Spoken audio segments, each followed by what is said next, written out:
Paschimbanga new গভর্নমেন্টের পক্ষ থেকে যে নতুন স্কিমগুলো রিলিজড হয়েছে, আসুন সেগুলো একবার দেখে নেওয়া যাক। অফিসিয়ালি কোনো কিছু প্রকাশ হয়নি, কিন্তু প্রেস কনফারেন্স থেকে জানা যাচ্ছে যে পুরনো স্কিমগুলো এতদিন চলছিল সেগুলো সবই চলবে। কিছু স্কিমের নাম, অ্যামাউন্ট, এলিজিবিলিটি এইগুলো পরিবর্তন হবে। নতুন সরকার থেকে এও জানানো হয় পুরনো স্কিমগুলোর সঙ্গে কিছু নতুন স্কিমও আনা হবে। এর মধ্যে মেইন কিছু স্কিমের কি পরিবর্তন হয়েছে দেখে নেওয়া যাক।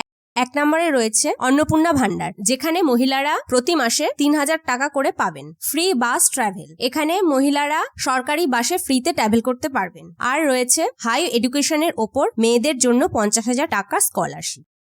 2 নম্বরে থাকছে যুব শক্তি ভরসা কার্ড। এই কার্ডে প্রতি মাসে যুবক যুবতীদের জন্য 3000 টাকা করে দেওয়া হবে এবং কম্পিটিটিভ এক্সামের জন্য থাকছে এককালীন 15,000 টাকা। 3 নম্বরে রয়েছে আয়ুষ্মান ভারত যোজনা। এই কার্ডের মাধ্যমে চিকিৎসার জন্য 5 লাখ টাকা পর্যন্ত ফ্রি ট্রিটমেন্ট পাওয়া যাবে, তবে সেটা শুধুমাত্র PMJAY অথরাইজড হসপিটালগুলোতেই পাওয়া যাবে। এই প্রত্যেকটা স্কিম 1 জুন 2026 থেকে চালু হওয়ার কথা আছে। নতুন কিছু আপডেট হলে জানিয়ে দেওয়া হবে। আমাদের সঙ্গে থাকুন।